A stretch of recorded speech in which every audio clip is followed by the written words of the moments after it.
Okay, it's going to be a review of All Out 2022 from Chicago. Okay, so before we get into it, it almost feels like the wrestling from this weekend is going to get overshadowed by a lot of the chaos that took place after the show was over. And it's kind of a shame. You know, I really thought this was an incredible weekend for both WWE and AEW. So, you know, I did watch the 0 Hour.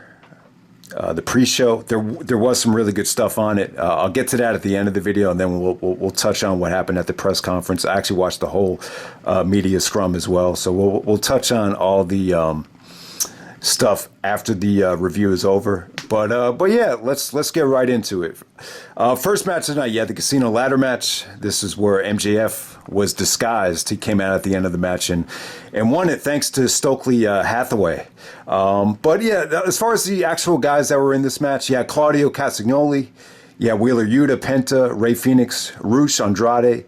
You also had Dante Martin. You know, this was an incredible mix of talent. I'm trying to think of what really stood out here. You know, I would have been pissed if I was in this match because it almost felt like MJF did nothing and he just kind of stole their thunder. But hey, you know, you kind of have to make a sacrifice when you're trying to, you know, tell a story with a huge surprise at the end of the show. So, you know, props to all these guys because I thought this was an incredible ladder match while it lasted. It was a little bit on the short side, but, you know, a lot of these guys busted their ass out there. Wheeler Yuta in particular, man, he took a sunset flip off the ladder, and I was really worried about him. That looked like a nasty bump. Penta came out giving Canadian destroyers to everybody. I think he gave one to, man, who was it? Was it Dante or was it Andrade on the ladder, man? That was crazy. So you saw some sick stuff from Penta and Rey Fenix, the splash through the table from Rey Fenix.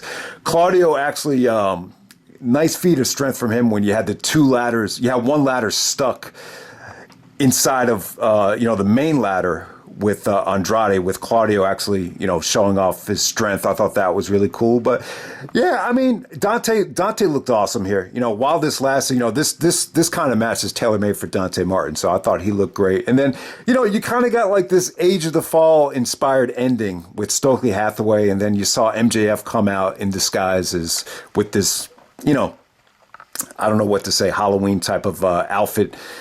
You can clearly tell it's MJF looking back on it from the mannerisms. But yeah, MJF actually wins the casino ladder match. You wouldn't see him until the end of the show. But yeah, I mean, the actual match, I was really enjoying it. I felt like they went home a little bit too early. But hey, you know,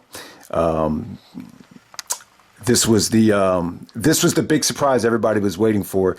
So you kind of have to, you know, jeopardize match quality if you're going to do an ending like that. So you definitely understand it. All right, so let's move on to the match of the night. We have the tournament final of the inaugural AEW Trios Championship. You got Kenny Omega and the Young Bucks taking on the Dark Order with Adam Page, with Alex Reynolds and John Silver as the trio made up of the Dark Order. Okay, so yeah, this was my pick for match of the night. When you saw Omega come out, you kind of knew like he meant business just by looking at Omega. You didn't see any of the tape, you didn't see any of the bandaging, wrapping up the hernia, and you know, on commentary, like I think it was Don Callis saying this. Somebody said it like, you know, maybe Omega was swerving everybody into thinking, you know, not to expect a lot from this match. And then he comes out there and he just looks better than ever. So Omega was definitely the story of this match. He looked in great shape. You almost get the feeling like this whole match was just a message to CM Punk, especially when you look at how the aftermath played out. After the match was over, Omega looked right at the camera and said, "Follow that." So yeah, it was pretty awesome. You know, and let's be honest, man, the Dark Order guys were great too. John Silver was awesome in this match. The counter to the one-winged angel from John Silver was great. Even Alex Reynolds. This was definitely the biggest match I think Alex Reynolds has ever been a part of. Same thing goes for John Silver as well. That cross body spot by Alex Reynolds was pretty sick. And yeah, I mean, Omega just looked great. The V-triggers, the dragon suplexes, the snapdragon suplexes just looked, you know, breathtaking. You even got some one-on-one stuff with Omega and Hangman Page. I thought they just tore it up. So the ending actually came when Hangman actually missed the buckshot lariat and hit his own guy, which was John Silver, and the Elite actually wins the Trios Championship. So yeah, you know, I just think this was probably, from a wrestling standpoint, this was the story of the show, just how good Omega looked. And it's just been such a shame that Omega's been gone for so long. He looks better than ever. And I hate to say, I'm a huge CM Punk fan, but hey, man, it's hard to really, especially with all the injuries that Punk has had, it's hard to really buy into Punk being the best in the world or the face of the company when you got guys like Omega and Danielson just tearing it up out there. So I'll definitely say that. All right, next up, you had Jade Cargill making quick work of Athena. I thought Athena looked really good, while this thing was going on here. They gave her as much offense as possible. She beat up the baddies. She actually did, get a lot of offense on Jade, but, pretty much ended in the same amount of time, in the same sort of fashion that a lot of Jade's matches. And then she actually went for the, springboard crossbody. Jade hits her with the bicycle kick, and then she hits, the finish to put her away. So, Athena becomes number 37. But hey, it was a good fight from Athena. But Jade, she was actually painted in green. So if someone is going to say Jade looked green in this match, she literally was painted green, and she actually went brunette for this match, and that was a pretty nice look for her. But let's not spend too much time on it. There was a lot of matches on this show that could have been saved for Dynamite. I mean, a lot of these matches were definitely done to set up rematches for Grand Slam. All right, next up we have Wardlow and FTR taking on Jay Lethal and the Motor City Machine Guns. All right, I thought this was cool. I thought this was, a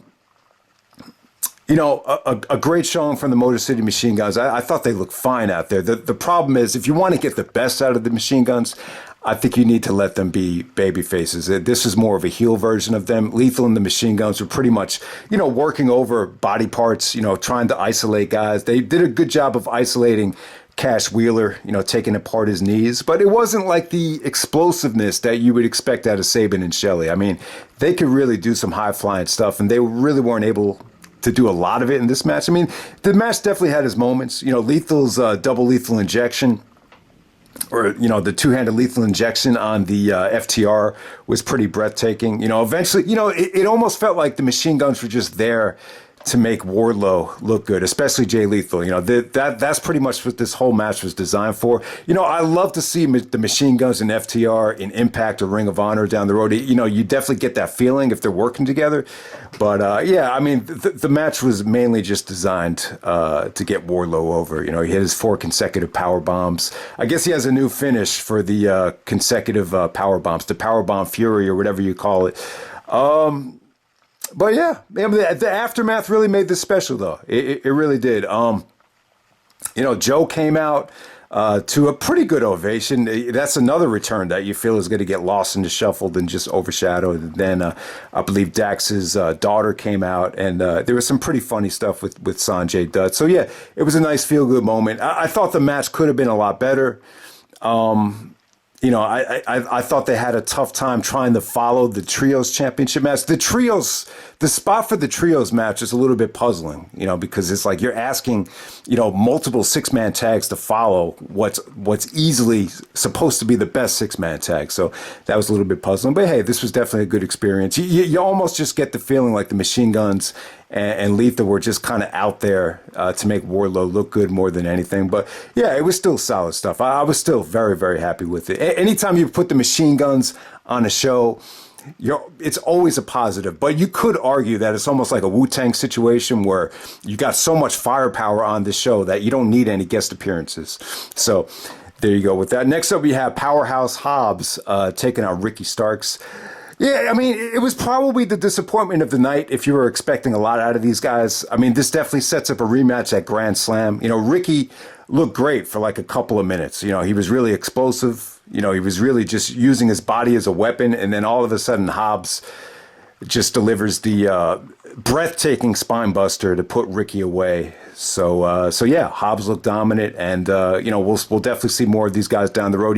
Taz was selling the fact that Ricky's neck was still hurting him, and they had conversations about how to suck it up and get through the neck injury. But that's pretty much how it ended with Hobbs getting the spine buster on Ricky Starks. All right, next up, you had the surprise of the night. You got Swerve and Our Glory taking on the Acclaimed.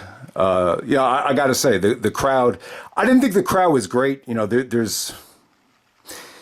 you could definitely argue that the length of the show, probably, hurt the crowd reaction here. But I wouldn't say this was your typical, hot Chicago crowd. But for this match, they were just heavily invested in it.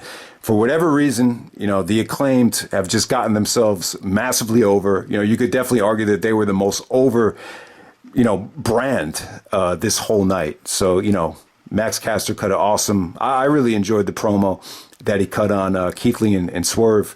And it just really got the juices flowing here, man. It was just an awesome match. It really was from a crowd reaction standpoint. I wouldn't say, the match was pretty from start to finish. Anthony Bones was doing a lot of selling, and it almost looked like some of the stuff that they did was botched, but it almost kind of tied into him just selling the knee. I'm not sure if some of those botches were done on purpose, but, Swerve in Our Glory got a ton of heat. There were sequences here where Keith Lee looked a little bit lethargic, but it actually kind of worked within the context of the match because they were just getting a ton of heat. Anytime they started working over a body part, anytime they started working over Anthony Bowens, the crowd was just shitting all over them. I'm not really sure why. I don't know if it really has anything to do with them coming from the WWE. I don't know if it has anything to do with, I just think it has to do with the Acclaimed. I just think the Acclaimed are hot right now. Max Caster had a hell of a performance. Some of the breakups that he had when they had Anthony Bowens trapped in the half crab, got, huge reactions. He actually hit the Death Valley driver on Keith Lee. So that's another connection to Cena. So he cuts the Cena like battle rap and then he delivers the Death Valley driver to Keith Lee. So you could definitely see that, this guy Max Caster spends a lot of time in the gym. I believe his dad was actually he actually played for the Jets. So he's got athleticism in his blood, no doubt. So yeah, I mean the match is definitely a breath of fresh air for me. I thought it was great stuff, great crowd reaction. The finish was breathtaking to watch with Swerve doing the double stomp off of Keith Lee's shoulders. So yeah, I mean this was great stuff. Even after the match was over, the fans were chanting bullshit. They just didn't want to accept the fact that the Acclaimed did not win the belts. The whole scissor me thing, the scissor me thing. I always thought that was like a lesbian thing. So I don't really know what the whole scissor me thing means. I don't know if there's like a hidden meaning behind it, but that's how the match ended. Billy Gunn with both teams, they're just kind of giving each other a pound with the scissors. So they kind of upheld the code of honor. But, in the press conference, definitely sets up a rematch for Grand Slam. Tony Khan basically made it official. And it was cool because Keith Lee and Swerve are like, fuck that. They don't deserve another title shot. So it's kind of funny how they're kind of blending kayfabe and reality into the press conference. So I thought the press conference with Keith Lee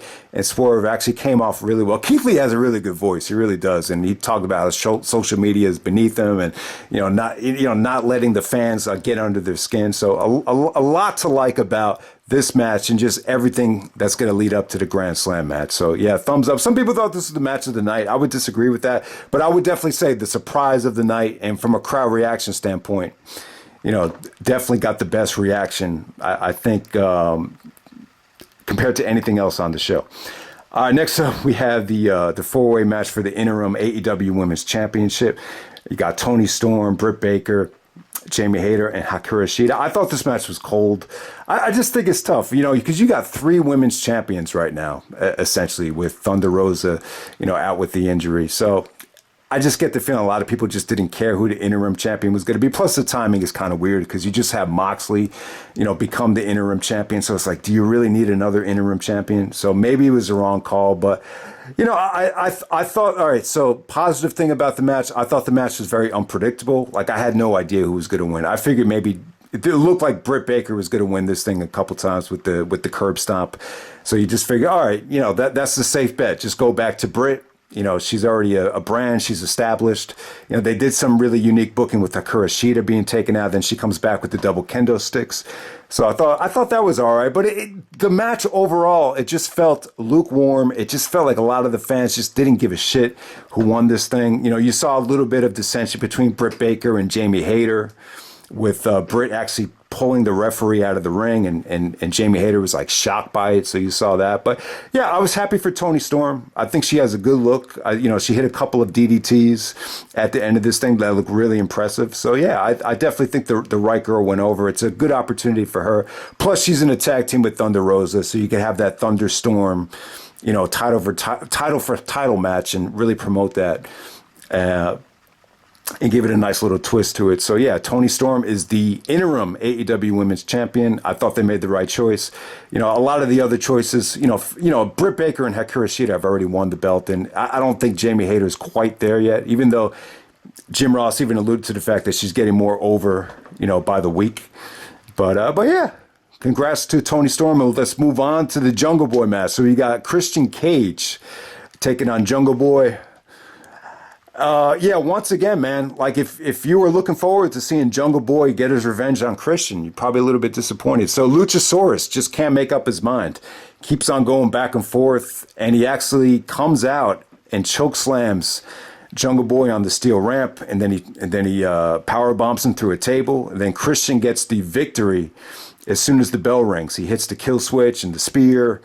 And it's pretty much over in 20 seconds. So, yeah, this is another match you'll probably see at Grand Slam. See, I think Grand Slam, it didn't really hurt last year's show, but I really think, let's be honest, like it's really tough to get to have a blow-off match for every single match on this show. So it's unrealistic to think that every match was going to satisfy everybody. But it just felt like there was a lot of stuff that they were just kind of building up to Grand Slam. So they almost use a lot of these matches on All Out to build to Grand Slam. So a lot of people might be a little bit upset about that, but definitely makes sense. I really wasn't expecting Christian and Jungle Boy to have a blow-off type match. And plus, you just had so much stuff on this card that, I was fine with this. But it's a little bit baffling at how back and forth Luchasaurus is. So it should be interesting to see who he ultimately sides with. But, it just had a feeling of there's no coming back from this. Luchasaurus is a heel now, get a side with Christian Cage. And, Christian got a lot of heat. He got asshole chants. So Christian definitely got a ton of heat out there. Okay, next up we got Chris Jericho taking on Bryan Danielson. Jericho even alluded to this. Like it took a long time for Jericho and Danielson to have a pay-per-view match, considering how long both guys have been wrestling. But, you finally got it at All Out 2022. And I thought it delivered. I thought it delivered up to expectations. My expectations for Jericho, they're not like super high right now because of his age. Like I know people keep saying like Jericho's better than ever. I mean, to be honest, like I still think the 2001 version of Jericho, 2003, I'd even prefer the 2008 version of Jericho, but I still think Jericho is great. But I'm not going to lie and just say like, oh, he's better than ever. Like I expect a 5-star match out of Jericho. I think this could have been a 5-star match if this was, Jericho back in his heyday going up against Danielson now. But, to be realistic, I still thought it was good. To be honest, man, it's like, the fact that this is a 41-year-old going up against a 51-year-old, and they're still, in my opinion, this was the second best match of the night. So you saw a lot of good stuff here from Danielson. Danielson looked fluid. Danielson looked, along with Omega, the best wrestler on this show, by far. Just his technical expertise, just the way he transitions, from hold to hold. It's just, something to behold. I mean, it was great stuff. The one knock on Jericho here, and it's not really a knock. I thought he was able to get great heat, but it felt like a little bit of negative heat a lot of times when he would counter, Danielson's offense with his elbows. One time he actually broke up a triangle choke by using the ropes, and Jericho definitely did get a lot of heat here. And but it made for a great heel. I don't think everything from Jericho was pretty here. Even the lion salt, like it didn't look like he hit all of it, but there were some really nice transitions into the walls of Jericho. He gave you the Boston Crab version. He also gave you the Lion Tamer version, and the counters were what really made this match special, in my opinion. And it definitely over delivered. Danielson with the running knee, Jericho kicking out of it, but ultimately, Danielson did a lot of like throwback Ring of Honor stuff, the I got to a 5, the cattle mutilation, but it was ultimately the referee that kind of screwed Danielson. Aubrey was kind of like, the fans were getting all over Aubrey, and then she ended up just not seeing the low blow from Jericho. So Danielson was trying to lock in the cattle, and then Jericho kind of brought him over to the turnbuckle, and then the referee doesn't see it, and Jericho hits the low blow, and then he makes Danielson pass out from the Judas effect. I gotta say though, Jericho's Judas effect, it seems like it's his most credible finisher because so many people have kicked out of the code breaker and the line salt over the years that the Judas effect definitely feels like the most credible finisher that Jericho has in his arsenal. So good win for Jericho. Some people might gripe about Jericho going over, but if you watch the promo that he cut with Garcia, the way he was talking to Garcia, it's almost like Jericho needed to win this match just to kind of further the program with Garcia. But I think at Grand Slam, just to make it different, I don't think with Grand Slam you could do a show full of all-out rematches. So I'd be in favor of doing Jericho, Danielson, and Garcia in a triple threat match. Usually I don't like doing triple threat matches if it's not for the title, but in this situation, I think that would make it feel a little bit different. But we'll see what happens. Next up, you had Darby, Sting, and Miro taking on the House of Black. Yeah, I mean, they kept this very short. Having Sting out there was really the selling point for having this go so late, but it's just tough because this probably looked like the least attractive out of the six-man tags, and they're kind of being asked to follow a lot here. But, it was very entertaining. The House of Black really gave this a gothic type of feel with Julia Hart out there. I thought everybody looked good. Miro definitely got a good reaction, got a chance to show what he can do. But, I thought Sting really brought a lot of life to the match. You had a really nice showdown between Sting and Malachi Black with ultimately Sting actually beating Malachi to the punch with the mist. Didn't look like he had a lot of mist, but he spit mist in his face. Malachi was actually bleeding during the Scorpion Deathlock, if you notice that. And then Darby actually hits the Last Supper on Malachi for a really sweet ending. The match is a little bit too short for them to get into any type of rhythm, but yeah, I mean, it's still delivered considering how high they went up on the card.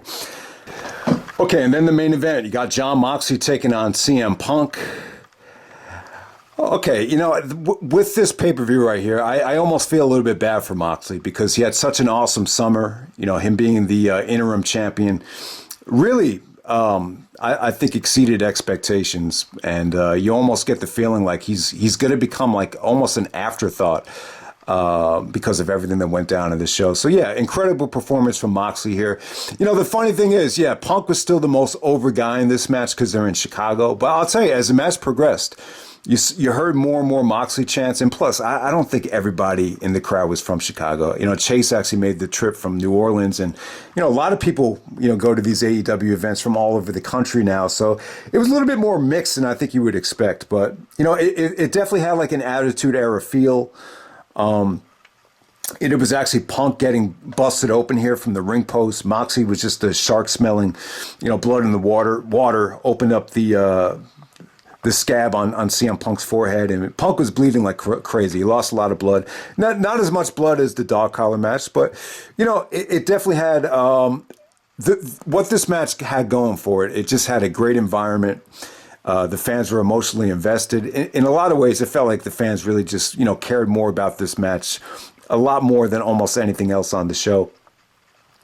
But yeah, I thought Punk, from Punk's standpoint, I thought his intensity was there, but it really was tough to judge, the injury and how much it hampered Punk, because he didn't really do a lot of stuff off the top rope, not a lot of stuff that really involved a lot of footwork. But, the intensity is what really I thought made this match stand out. Basically it featured Moxley controlling the match the majority of the time. Punk actually started out, hitting the go to sleep like right away, and then Moxley kicked out of it. But once Moxley, settled down and got this thing in control, he didn't let Punk get a breath until the last couple of minutes. He was going to work on the foot, really did the, not the dirty deeds, but, the variation of the paradigm shift. Then he, started working over the foot. Then eventually Punk got out of it with the go to sleep. And then, Moxley just kind of landed on Punk. Then Punk hit him with the go to sleep again. So, yeah, I mean, I would say this about it. It felt more of a hard fought victory for Punk than the Hangman Page at Double or Nothing match. It really did. It felt like Punk really had to earn it. I think the blood helped a little bit. I think being in Chicago definitely helped. There wasn't as much like negativity in this main event as there was at the Double or Nothing match, where you felt like they were booing both guys. But yeah, I thought it was a good environment, and yeah, it was really cool. It was a good ending. Am I blown away by the match? No. Was this like one of the better AEW main events? No, it definitely wasn't. It's not going to be a match of the year candidate, but it was definitely satisfying. It was definitely a satisfying conclusion. I thought the way they booked this Moxley and Punk thing was pretty good. You know, you were able to keep both guys happy. You know, Moxley got the big win on Dynamite. You know, Punk would get the big win here. It was definitely a good way to kind of make both guys strong and look legit. You know, a good way to have Punk win this thing after coming back from the foot injury. So, yeah, I mean, it's just not a lot to say about it other than that. And, you know, you hate the fact that MJF, you know, I was going to say, you know, you almost hate the fact that MJF will come back and really overshadow the wrestling on the show, because he really didn't do a lot. You know, he didn't wrestle in the casino ladder match, and he's not wrestling in this main event right here. And then you got the fans, you know, cheering for MJF. So MJF actually does come out. You know, I think I would have preferred him coming to the ring and taking out Punk. I thought that would have been the better option, but they kind of ended with Punk holding up the belt and MJF just saying, you know, I'm coming for that belt. So yeah, MJF got a great reaction, and you had to do it. You know, I would definitely say the MJF Punk feud, it's definitely worthy of a rubber match at Grand Slam. It definitely deserves that, but I'm just not expecting a lot. You know, I think pro wrestling is a situation where you need to be in rhythm. You need to be have a lot of confidence, and I just don't think MJF and Punk are in that much of a rhythm right now, especially with Punk coming off of the injury and MJF being, you know, gone for so long. And, you know, one way of looking at it, it's like you're rewarding a guy for being a bitch. But at the same time, you know, Tony Khan made the point that, you know, MJF has created a lot of buzz and the fans love him. So that's part of the reason why they brought him back. All right, I did not like the voicemail, though. I thought the voicemail was kind of corny. I'm not sure if that was legit or not, or if that's what really went down. But you know, I wasn't really feeling the voicemail, to be completely honest with you. I just think it exposes the business a little bit too much. But, you know, in terms of the pre-show here, all right, yeah, it's tough to review the pre-show. I'm going to say this: I would just check out Eddie Kingston and Tomohiro Ishii. I thought it was good stuff. You know, they really went into overkill mode with the chops and the near falls and the crazy suplexes. You know, both guys actually looked like they were sunburned. So definitely check it out. It was cool to see Pac taking on Kip Sabian. And, you know, by the way, it shows you how tough it is to get on a pay-per-view now with Kip Sabian being on the pre-show. He was actually on pay-per-views during the pandemic. He hasn't gotten back on the one since the injury. So cool to see him. Hook, they did some stuff with Hook in 2.0, Angelo Parker. You actually saw Action Bronson come out and help Hook. I thought that was pretty cool. And then, you know, Sammy and Ty had the little intergender match at the beginning of the show. But yeah, I mean, really, the only thing to check out on the 0 hour is the Eddie Kingston and Ishii match. I mean, obviously, Taz is probably going to over-promote it because of Hook, but I would definitely say Eddie Kingston and Ishii was, you know, definitely worth checking out. It was probably one of the best things on the whole show, to be honest with you. And then the press conference. I mean, I'm not going to review the whole press conference. And it's just a shame. It's like all the questions, most of the questions or most of the stuff that they end up talking about has nothing to do with the show. You know, so Punk must have spent a lot of time on Colt Cabana. I guess Scotty Colton is his real name. And, you know, the guy didn't even ask a question. He just starts saying, do you do improv? And then he goes on to this whole rant about with Colt Cabana. So I must have missed the interview. I think Tony Khan did an interview with Forbes where they asked him about it, and I guess he didn't, you know, give a complete reasoning behind the firing of Colt Cabana. But yeah, I mean, I just felt like it was just tough to listen to. Like, that's the bottom line. I just felt that it's tough because, you know, Punk doesn't want to talk about it, but once he gets going, he just gets mad and he gets angry and he starts dropping the F-bomb. And, you know, he does a really good job of, you know, making Colt Cabana out to be the villain or making Hangman Page out to be the villain. So, you know, it just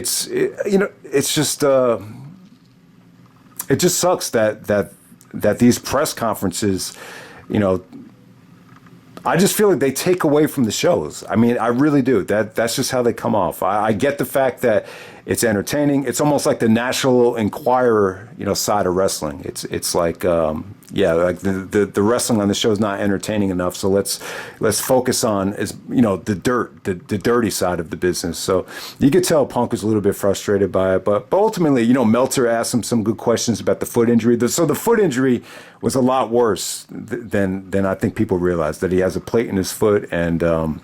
He couldn't walk for a couple weeks. So, yeah, I mean, the foot injuries are really tough. I mean, there's different severities of it, but it doesn't sound like it was the worst foot injury that you could possibly have. It's not like he kept him out for 6 months or he missed a whole season like some guys did, have done because of an injury in the NBA. But the Hangman Adam Page stuff, like he really took a shot at Hangman, and he had a line that said, these freaking kids think we're still in Reseda. It's like, this is business. And I guess the Young Bucks took that a little bit personal. So, yeah, it's weird. If I was CM Punk right now, it's tough because I think he wants to act like he's, a locker room leader and, he knows everything and, his way is the right way. But it's tough to do that, like, when you're injured and you're coming back from an injury and you really still haven't really proven yourself yet. So I just think he's in a tough spot right now. But, the whole thing with Hangman Page saying he doesn't need, to take advice, like when he uses the baseball analogy of, it's like you have Barry Bonds, Mark McGwire, and Sammy Sosa, and it's like, oh, fuck those guys. Like I don't need to improve my swing. It's like, what do those guys know? When you use that analogy, it's like, yeah, you make Hangman look like a dick. But the flip side to it is, I remember there was an interview with there was a story that broke about Mr. Kennedy, Ken Anderson, whatever the hell you want to call him. It was like 2007, 2008.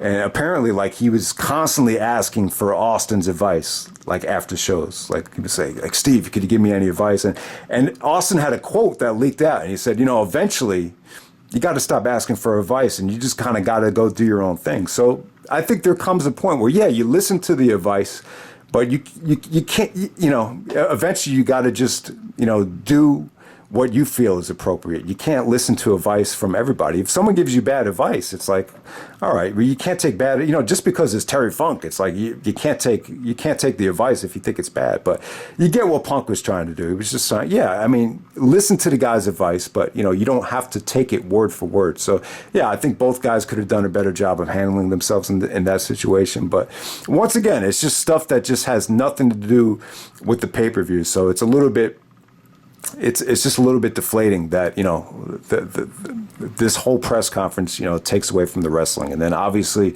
apparently there was an altercation where police had to get involved and everything, which I'm just really not that interested in. But hey, I mean, if you look at it from this way, the most successful, probably the best year of the 90s for the WWF was 97, where you had the two top guys, the top two guys hated each other, and it made for much more compelling television, so there's two different ways of looking at it, but you just hate the fact that a lot of the wrestling on the show, like even Samoa Joe's return, like, is that going to be overshadowed? And, you would think like the big buzz coming away from All Out would have been MJF, but it turns out that it's not. So, yeah, I mean, I thought it was a great show. I still thought, I didn't think it was better than last year's All Out. Obviously, it was going to be tough to duplicate that.